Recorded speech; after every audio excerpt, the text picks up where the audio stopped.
How is everyone doing today? Welcome back to Polar Topics. My name is Eva, and today we're going to be looking at r/ProRevenge. So just for a bit of context, my mom and dad own a plant nursery. From what I was told, our annoying neighbor was a retired lawyer with too much time on his hands, and he lived just down the hill from us and owned a dam as well. So let's get into this for it is long. So this happened back a few years ago when I was in year 11 of my high school, about mid-autumn. Keep in mind this is Australia, so it's bloody dry. We get a formal complaint from our annoying neighbor. This isn't a shock because at this stage we're getting formal complaints from him every 2 weeks or so. Anything from too much noise, to yes, too little noise, our dog, our hill eroding, anything this guy could think of. It came in his usual lawyer-styled letters. Anyway, this guy had written us a letter claiming we had infected his water with blue-green algae, and we have to pay all damages to his property, including vet bills for his horses. Now my mom and dad were furious with this guy. For when we were having our dam built, this guy kept complaining about how the runoff from our pots would change the natural level in the water. So when Dad built this, he went all out. He had a natural filtration system with 2 smaller dams that all water would go through first, filled with natural water filter plants, reeds, and other plants. Then it would go through a chlorinator and finally a pumped filter. Every month, Dad would backwash the mains into the dam to keep the dam at the right pH, and pump the water constantly to keep it aerated. So my parents replied with a flat no. So our neighbor makes his biggest mistake and calls Melbourne Water to look at our dam and test the water. And guess who had to pay for the water testing fee? So Melbourne Water guy gets there and is quite annoyed, for his coworker called in sick and he's going to have to collect water samples from all water inflows and overflows and the dam itself by himself, do salinity tests, pH tests, and sending samples back to the lab for further testing. I thought it was interesting for I was doing chemistry at the time, so I went out to talk to him about it. He looks at our setup, and to say the least, he was pretty impressed. He asked why it was getting reviewed. 1, due to how dry it is and how water isn't overflowing from our dam into his, and 2, why isn't the neighbor getting reviewed due to he is the one with the blue-green algae. He soon gets explained all the stuff our neighbor has given us and expresses his sympathy. When he's about to finish up, he suddenly asks about the fence line that goes through the annoying neighbor's dam, and I tell him about a few years back, the neighbor had told us to reinstall our connecting fence in order to keep our dog in and how Dad had to pay for it all. Dad was annoyed and decided to review over our property border and didn't give up a single centimeter of land to this guy, even if it went through his dam. Now, Melbourne Water guy smiles and says, well, I'll have to get a sample of that as well, won't I, since it's your water? After this, he talks to my parents about our options and says that the review will be scheduled soon about the water contamination. By the way, I was not present for the meeting. Mom and Dad relayed the whole thing to me. Anyway, going on. So about a month later, the council has us sit down for a meeting with the annoying neighbor, and all he knew was it was about the contamination of the water. And he is looking smug. Then it starts. Melbourne Water guy goes on to state that the contamination did not come from our dam and likely came from annoying neighbor's horse poo running off into his dam, but without further testing on annoying neighbor's property, there would be no conclusive evidence. Annoying neighbor just looks confused because why have a council meeting for this? But Melbourne Water guy isn't done yet. He then goes on to state there has been, in fact, contamination to our water from his, as we have a cubic meter of water coming across from his dam. I heard he just went pale as he realized what this meant for him. He would have to pay us for damages. He quickly got composure and claimed, we did not use that cubic meter of water and therefore don't have damage. It was my mom's turn now. She got up and told the council she wanted to use this water for a water exhibit for our plant range for when customers came over to look at our plants, but could not do so with the water contaminated. The council had already seen the plants and agreed. So the annoying neighbor was forced to pay for Melbourne Water to come out and determine where the contamination was, and then set up a filtration system similar to ours, which cost Dad about $20,000, to decontaminate the water so we could do our water garden. P.S. If Melbourne Water guy is reading this, I know we already thanked you, but you were great. Thanks for helping us get back at annoying neighbor. P.S.S. Annoying neighbor didn't send us a complaint letter for a few months after this, but they did come back. I can't believe this guy really decided to continue sending complaint letters after he got his butt handed to him by the council and had to pay thousands of dollars for something he started. I just think it's ridiculous. How does that bring him any joy? How does OP's family having to pay money to get little stuff done bring the neighbor joy? It just doesn't make any sense. Context. I've posted a bit about my fiance's adoptive mother, Susan, in the past couple of weeks. mostly on Just Know MIL, where I might cross-post this later, but for anyone unfamiliar with Susan, she was my lecturer when I was at university. Susan hated that I was dating her adopted son, biological nephew, since she found out about us. When we first told her we were dating, she tried to kill me via allergy, another story for another day. And after she found out I was pregnant, she stalked us, impersonated me, and broke into our flat, and that's just the tip of the iceberg. She made our lives terrible, to the extent where we no longer felt safe in our own home, and my fiancé and I had to move across the country to escape her. We've been living in our new place for a little under a week.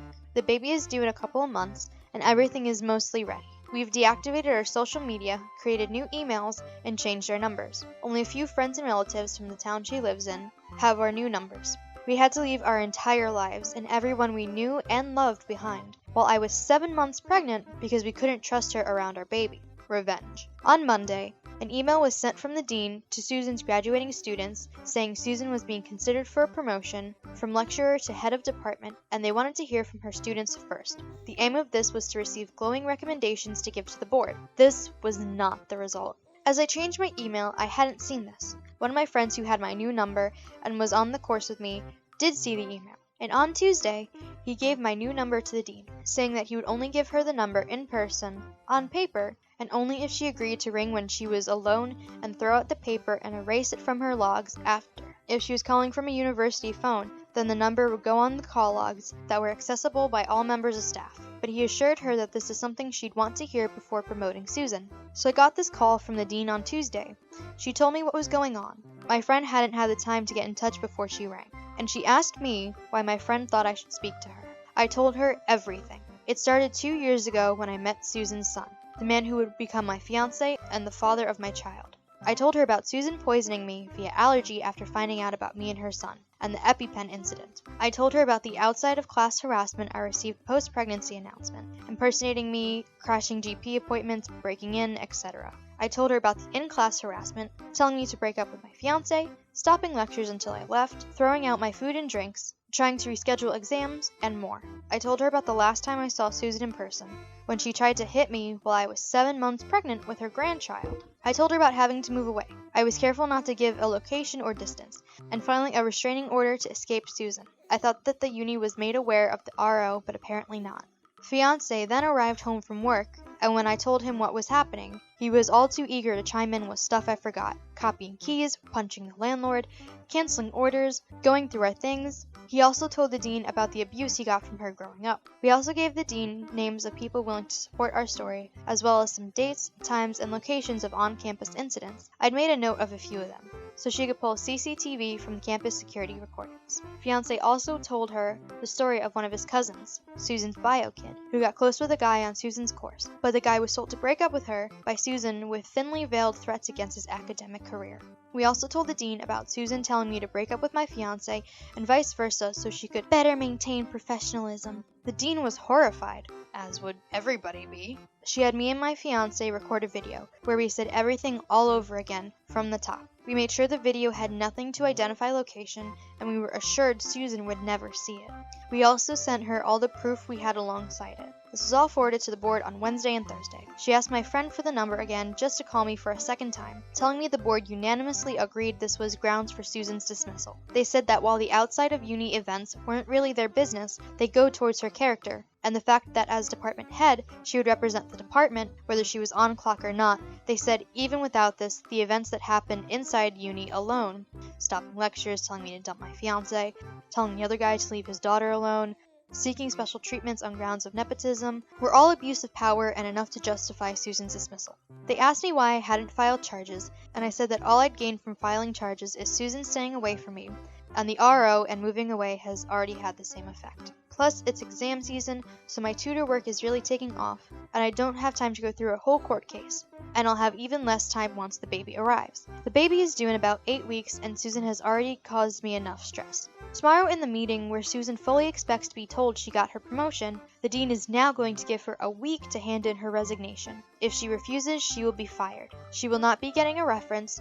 The only reason she's being given the option to resign is because she's worked at this university for nearly a decade. But if she so much as raises her voice in the meeting tomorrow, she will be fired. Security will be present for this meeting in case she tries anything. Meanwhile, the friends we left behind aren't hesitating to tell anyone who will listen all about what Susan did during the course of mine and my fiancé's relationship. There's not a single soul left in that town who trusts her or will take her side if she tries to fight back. Not even her husband, who told us that now all their kids are over 18, he'll be initiating divorce proceedings. I don't even feel a little bad. I know there's a chance I went too far, but I didn't lie or embellish anything. I just gave the dean the facts as they are. Everything is 100% true, and while it was me who told the dean, I see it as Susan's actions having consequences. Susan has more than enough money to pay for herself for the foreseeable future. She owns her home. Her husband's name is not on the deed, and she bought it before they got married, so she will get the house in the divorce, as it is not technically a shared asset, or one acquired during their marriage. She will have a roof over her head and money in her bank account, and if she wants, she could get another job, just probably not one as a lecturer. So this woman adopts her nephew, raises him as her son, then violently breaks his trust and breaks his boundaries by harassing his girlfriend and eventually fiancé and mother of his child, and abusing and trying to murder his fiancé and mother of his child. Talk about a motherly love. So if anybody wants to know what the EpiPen/poisoning accident was, we are going to have, as usual, we are going to have a link in the description that links you to the post, where there are a bunch of FAQs, such as, what is Susan and fiancé's relationship exactly? What is the EpiPen/poisoning accident? Why was the dean so transparent? How is this all done so quickly? Why no police? And so on and so forth. The FAQ really answers any questions that you may have, so please feel free to go look at it, maybe leave a comment, upvote it. I know some people on Reddit don't like the Reddit readings, but we always do our best to credit everybody and to make sure that there is a link in the description where you could go to. My part here is just to share their story on a bigger platform. But all that being said, that is all I have for you guys today. I hope you enjoyed the video. If you did, please don't forget to like, comment, and subscribe. Maybe go check out some of our other videos, and don't forget to go check out the posts.